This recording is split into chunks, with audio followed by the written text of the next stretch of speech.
Bonjour tout le monde. Je voulais intervenir par rapport au collège Charles de Gaulle, le nouveau collège de Landerneau.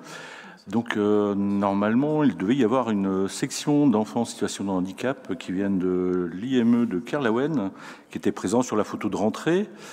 Et il s'avère en fait qu'ils sont toujours pas scolarisés dans ce collège. Donc je voulais savoir pourquoi, quels sont les freins, les points bloquants.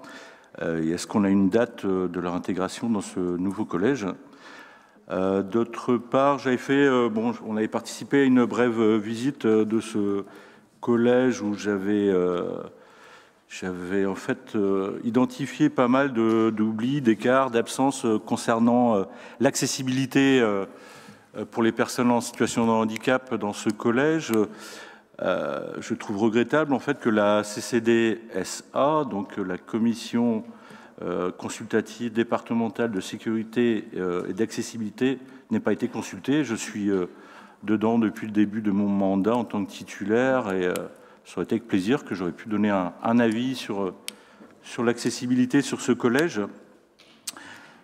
Troisième point, ça concerne en fait le collège Camille Vallot du relais Queurion. J'ai appris qu'il y aurait à nouveau un décalage des travaux alors que vous l'aviez classé comme collège le pire du département au niveau des infrastructures. Donc qu'est-ce qui peut expliquer ce nouveau décalage? Voilà, merci. Alors concernant l'accessibilité, en fait, moi ce que je propose, je peux venir au collège avec un fauteuil électrique et on fait ensemble le parcours. On passe 1 heure dans le collège, on va tester les lavabos, on va tester les paillasses dans les salles scientifiques qui sont complètement inaccessibles. On va tester les robinets, savoir si on peut se laver les mains avant d'entrer dans la cantine et en sortir. On va traverser complètement le collège pour aller prendre l'ascenseur parce qu'il n'est pas du côté de l'entrée du collège, il a été mis à l'opposé. Enfin, il y a toutes sortes, mais en fait, même pour dans d'autres types de handicap, par exemple les malvoyants, il n'y a même pas les bandes d'éveil pour les empêcher de partir dans les escaliers au sol en relief. Enfin, il y a quand même pas mal de trucs. Enfin, je pense qu'il y a eu quand même pas mal d'oublis. Et puis, comme je dis, on peut le tester ensemble, passer une journée en fauteuil électrique, une demi-journée dans le collège, et puis se rendre compte vraiment qu'il y a des gros soucis.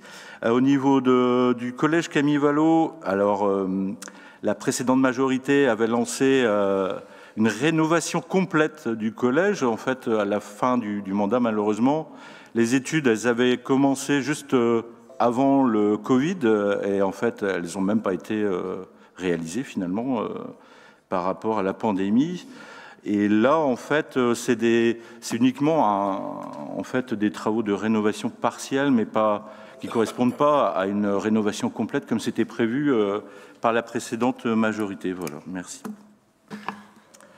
Donc, c'est pas pour créer une polémique, c'est pas pour râler pour râler. En fait, chaque petit détail que je vous ai donné, c'est une galère, une vraie galère pour le gamin qui est en situation de handicap dans le collège. Pour vous, ça paraît peut-être dérisoire, pouvoir se laver les mains, pouvoir rentrer dans le bâtiment en toute autonomie, sans l'aide d'une tierce personne. C'est ce qui est prévu normalement par la réglementation. Le gamin, là, il ne peut pas rentrer dans le collège tout seul. On m'a dit que pour pallier, en fait, alors il n'y a pas de porte automatique à l'entrée du collège, c'est pour réduire les coûts de maintenance dans le collège. En fait, pour pallier ça, on m'a dit on va laisser ouvertes les portes, le sas, en fait c'est un sas avec une double porte, pendant les heures d'entrée, de sortie des élèves, donc le matin, le midi, en début d'après-midi, le soir, alors qu'on est sur un bâtiment qui est dit vertueux au niveau énergétique. En fait, au niveau de l'étanchéité du fonctionnement, la régulation du chauffage, enfin, si on laisse grand ouvert le collège, pour pallier l'absence, je ne demande pas que la porte principale du collège soit accessible, on aurait pu faire, je ne sais pas, une petite porte sur le côté, au moins qui soit avec un groom électrique, ça ne coûte pas grand-chose. Enfin, il y a des solutions, comme je le dis, ouais, et comme vous le dites, moi je suis d'accord de venir dans le collège avec les services du département pour voir comment améliorer les manques qu'il y a et améliorer surtout le quotidien des gamins en situation de handicap. 6 ans. Alors, Kevin Faure, et puis après on passera au vote.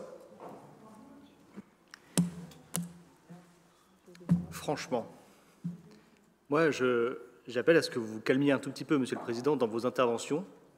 Le propos que vous venez de tenir est absolument abject. Et après vous viendrez...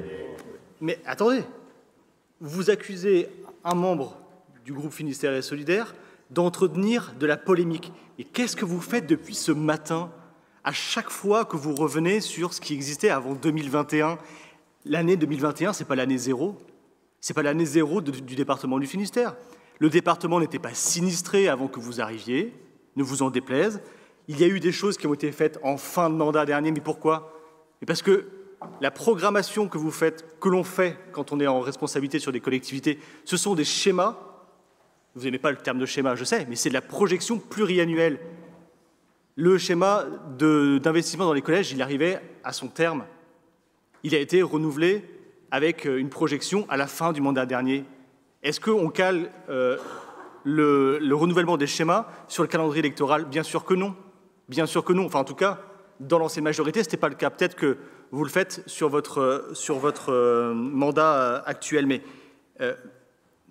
d'accuser un collègue de polémique en permanence, alors que c'est à notre demande que nous avons obtenu une visite de ce collège. Personne n'avait pris le soin d'inviter les membres de l'opposition pour visiter le collège avant l'ouverture. Nous avons dû la réclamer. Nous y avons été. Nous avons fait la remontée sur le site des constats sur les manques d'accessibilité. Donc nous y avons contribué pendant la visite. Et ensuite, et Didier Malleron l'a rappelé, il y a une commission dans cette collectivité qui sert justement à ça. Pourquoi ne s'est-elle pas réunie avant l'ouverture à la rentrée scolaire pour les étudiants et les élèves de ce collège ou pour les agents qui y travaillent? Pourquoi? Elle sert justement à ça.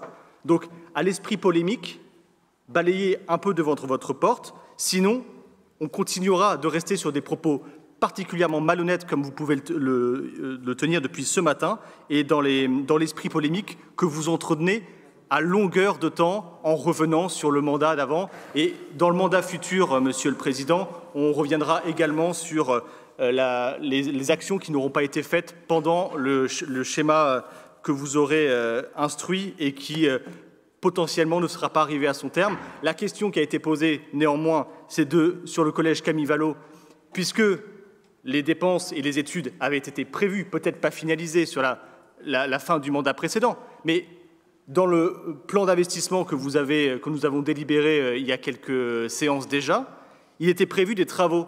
Ils sont décalés. La question, c'est pourquoi? Puisqu'on converge tous pour dire qu'il y a urgence à rénover ce collège. Il y a urgence à le rénover. Pourquoi est-ce que vous décalez les travaux? C'est la question qui est posée.